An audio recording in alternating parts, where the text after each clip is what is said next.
Hey, it's Keisha. Welcome and welcome back. We're on our next reading in Ask and It Is Given. I think it's process 15. Yes, the wallet process. So let us begin by first closing our eyes, taking a deep breath in and letting it out. Another deep breath in and out. Beginning to feel more present in our bodies.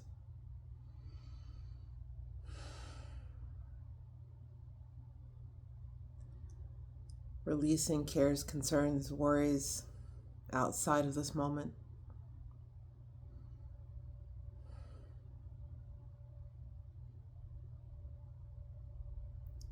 Just take a moment to feel how good it is to be in your skin.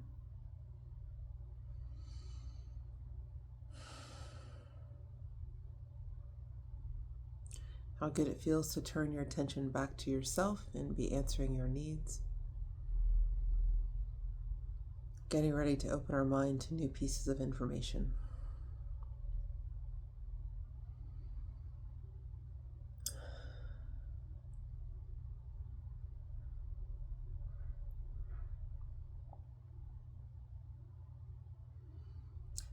Gently and lovingly call all of your power back to yourself.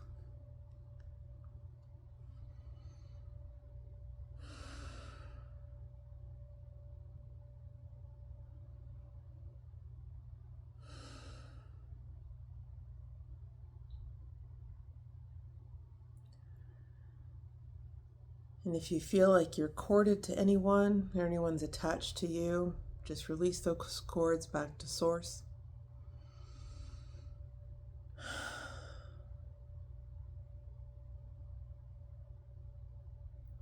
There's been a particular situation or drama that's been plaguing your mind. Any concerns that have been absorbing your thoughts, go ahead and gently put those off onto the side. You might have a special basket for them. You might just send them back to the ethers.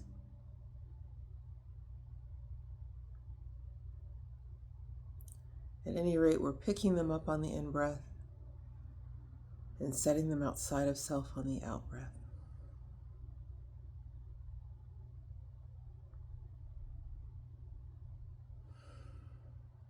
Turning your attention back to yourself now.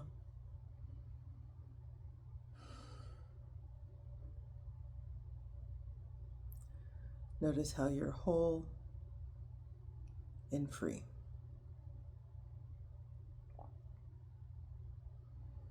And you'll see a column of white light descend down over you. Breathe in that light. Breathe in its closeness, its familiarity. Feel it nourishing you from the inside out. Feel it filling the cells, the spaces between the cells. Everything about you now being quickened by the light. Notice how it feels good.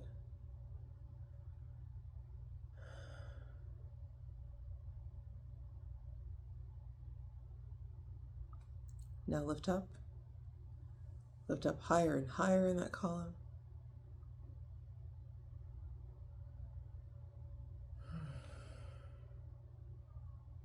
Notice how good it feels to lift up out of Earth's bounds and the earthly consciousness, leaving behind physicality.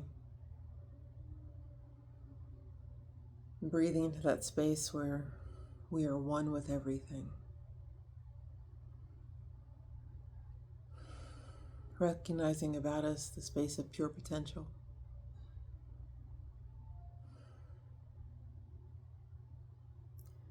Feel the expansiveness of it within and without.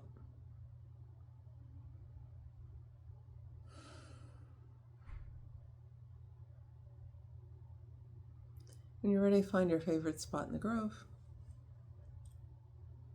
With your heart open and your mind open, gently open your eyes. Yes, indeed. Process 15, the wallet process. When I saw this, I was immediately excited because this is one of those processes that I was introduced to before I was introduced to the book. And I've been doing this one for a while, even though I didn't have the formal awareness of it as what's written here. But we're going to go through and read what Abraham and Esther have to say, and then I'll talk about some of my experiences and share those with you. So, the wallet process. Use this when you want to attract more money into your experience, when you want to improve the way you currently feel about money in order to allow more of it to flow into your life, when you want to get your juices flowing regarding your specific desire, and when you feel that there's a shortage of money in your life. You'll want to use, or you'll see that the wallet process is of most value to you when your emotional set point is between 6 hopefulness and 16 discouragement.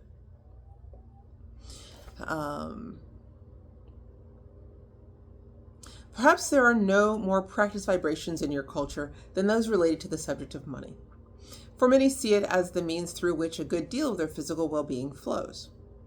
Many people, however, without realizing it, are focused upon the lack of money rather than the presence of it in their experience. So even though they often identify things that they desire, they hold themselves apart from their own desires because they're more accustomed to noticing the lack of dollars than the presence of them. Again, it comes back to the fact that the subject is really two subjects, that which is wanted and the lack of it. It's natural for all manner of abundance to flow easily into your experience, and the wallet process will help you offer a vibration that's compatible with the receiving of money instead of pushing it away. Here is the process. First, obtain a $100 bill and put it in your wallet or purse. Keep it with you at all times, and whenever you hold your wallet or purse, remember that you have a $100 bill in there. Feel pleased that it's there and remind yourself often and the added security that it brings to you. Now, as you move through your day, take note of the many things you could purchase with that money. As you pass by a nice restaurant, notice that if you really wanted to, you could stop in and have a delicious meal. If you see something in a department store, remind yourself that you could, if you really wanted to, you could purchase it because you have $100 in your wallet. By holding the $100 bill and not spending it right away, you receive the vibrational advantage of it every time you even think about it. In other words, if you remember your $100 and spend it on the first thing that you notice, you would receive the benefit of the reality of really feeling your financial well-being only once. But if you mentally spend that $100 20 or 30 times in that day, then you will have received the vibrational feeling advantage of having spent $2,000 or $3,000. Each time you acknowledge that you have the power right there in your wallet to purchase this or that or whatever over and over again, you add your sense of financial well-being. So your point of attraction begins to shift. You see, you don't have to actually be abundant in order to attract abundance, but you do have to feel abundant. A clearer way of saying is that any feeling of lack of abundance causes a resistance that does not allow abundance. So, by mentally spending this money again and again, you practice the vibration of well-being, of security, of abundance, and of financial security, and the universe responds to the vibration you've achieved by matching it with manifested abundance. Seemingly magical things begin to happen as soon as you achieve that wonderful feeling of financial abundance. The money that you're currently earning will seem to go further. Unexpected amounts of money in various increments will begin to show up in your world, in your experience. Your employer may feel inspired to give you a raise. Some product that you've purchased will offer you a rebate. People you don't even know will begin to offer you money. You'll discover that the things you wanted, things that you would have been willing to spend your dollars to have, will come to you even without the expenditure of money. You'll be offered opportunities to be able to earn all the abundance that you could believe is possible. In time, it will feel as if a floodgate of abundance has opened. And you'll find yourself wondering where all that abundance had been hiding all along. I could have that, I could have that, I have the ability to purchase that. This is what's engendered by you having this money in your wallet, thinking about it, but not spending it. And because you really do have the means to do just that, because you're not just pretending something that it's not, there's no hindering doubt or disbelief muddying the waters of your financial flow. This is a simple but powerful process, and it will change your financial point of attraction as your financial situation improves. Your $100 stash or savings may grow to $1,000, then to $10,000, then $100,000. Although there's no limit to what the universe will yield to you, you have to feel good about money in order to allow it into your existence, into your experience. You have to feel good about great abundance before you allow the pleasure of great abundance to flow into your experience. All of those things are true. Now, my personal experience with this was $100, yes, but if you don't have $100, any denomination that is a bit of a stretch for you is fine to start this process. So, if you're struggling right now and just putting $10 aside is all that you can do, then do that. If it's 20, 50, 100, that it doesn't matter the denomination. Of course, the more that you can put aside, the more that you have to mentally spend. But what's important is that you put some money aside. And if you have the ability, this is the other side of this. If you have the ability to put 100 in your wallet and not spend it, and you still be able to relatively comfortably move through the world, but you only put in 50, that is not showing belief in the process. So I wouldn't recommend that. So you want to strive for the denomination that's just outside of your comfort zone, right? I think my experience with this, I think I might have started with a 20 and then went to a 50 and went to 100, or maybe I went from a 20 to 100. I don't remember. But I've kept 100 in my wallet for the longest time. And there is something pretty powerful in knowing that it's there, but choosing not to spend it. The most powerful thing that I think it gives you is that you go from saying to yourself, because it's always the mental chatter that really lets you know where you are in the world, right? You go from, I don't have the money for that, to, I could buy that if I wanted to. Where you go from, I'm not able to, I can't, to having choice. That is the real, that's the power. And one of the reasons I love this process so much. I've loved it so much. I've been practicing it for years, and I've introduced other people to it. And one of my favorite stories about this is a friend of mine. She has 4 kids, and she makes a decent living, but struggles a little bit from time to time, and was wondering what she could do, and she was just asking me, we were just talking about different ideas, and this is one that I suggested to her. And putting away 100 was a little outside of her budget. She's still single, working mom, and has 4 kids and has other responsibilities. But a 50 was a stretch and felt right for her. So she had it in her wallet. And the first couple of weeks she came back. I was like, after a couple of weeks, I asked her if she was doing it. She's like, yeah, it's in my wallet. And I said, well, how does it make you feel? She's like, it feels good. It's like I have options, I can do it or not. And that just made her feel better about money in general. She did notice that she was making a little more. Her tips were increasing and things like that. And there was something that came up that she wanted. I think there was some leggings. And I remember her telling me about, she decided to spend her 50 on the leggings. And I was like, so how was that? She's like, you know what? I value my things anyway because they're mine and because it's my hard-earned money. But these I treasure even more. And she's like, one of the things that she really liked about it was that she's like, you know what? I did it for me.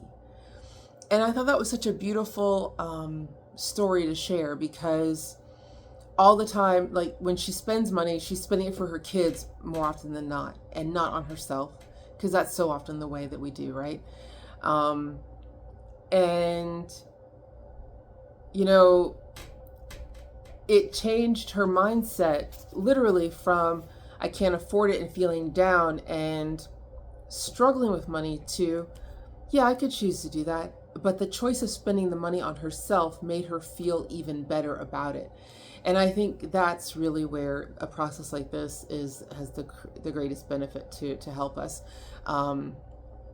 in overcoming those blocks to our money. And it also, if you pay attention to the chatter that goes on in your head when you're thinking about spending it or not spending it, I think that's an important opportunity too to see where your thinking is. Because if you're telling yourself, again, if you go from, I can't afford that, I can't afford that, of course it's going to make you feel bad. And of course it's going to make you feel like you're not abundant. And you're going to go back and forth, especially with these other processes, and think, oh, that doesn't work for me, or that's not real, or what have you. But if the money is actually there, and you could, instead of saying, oh, I can't afford it to, I could buy it if I wanted to. Do I really want to? And then becomes, do you really want to? And the conversations about this thing that you're looking to acquire, is it important enough to you? And whatever mental machinations you go through to determine for you whether or not this is the right purchase, that's illuminating. And you can follow those trains of thought and begin to unravel those as well. Especially if you're thinking, oh, I could buy that, but no, it's not really worth it.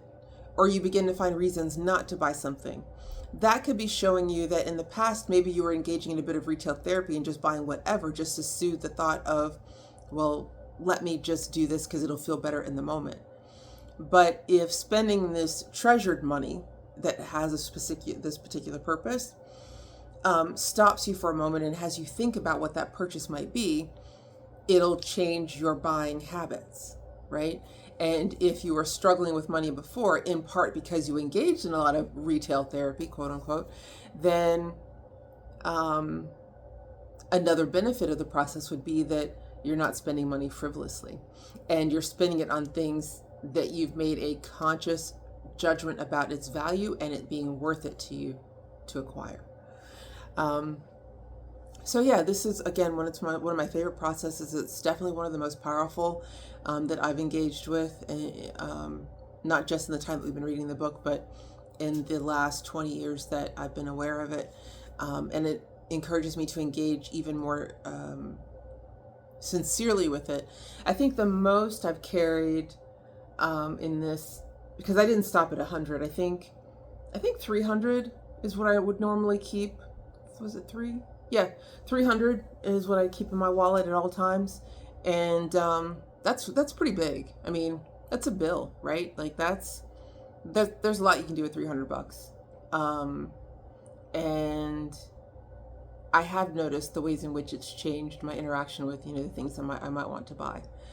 So, I encourage you to try this. Leave me a comment down below what denomination you want to start with. Let me know your stories in terms of where you think you might want to spend it, or how long you held it in your wallet. That's also interesting too. And it doesn't have to be forever. I mean, money is to be spent. We do need to keep it in the flow and circulation. So this isn't to say we're never going to spend it, but what did you decide to spend the money on? I think that's telling. Not for me, but for you, but definitely share that with others. Yeah, and how long were you able to keep it in your wallet, and how long before you replaced it? And did you notice a difference between, so once you practiced, that you played this game for a while, and maybe you spent the money that you'd set aside, and you didn't have it for a week or two, did you notice a change in your thoughts about spending, and how money was coming to you? These are all really interesting questions, and I would love for us to have a discussion in the comment section about it. Yeah, this is a good one. So I look forward to hearing what goes on with you because of it. That is all from me for now. We'll be back again with our next lesson here sometime soon, if not the next week. And I will love you in the meantime. Bye.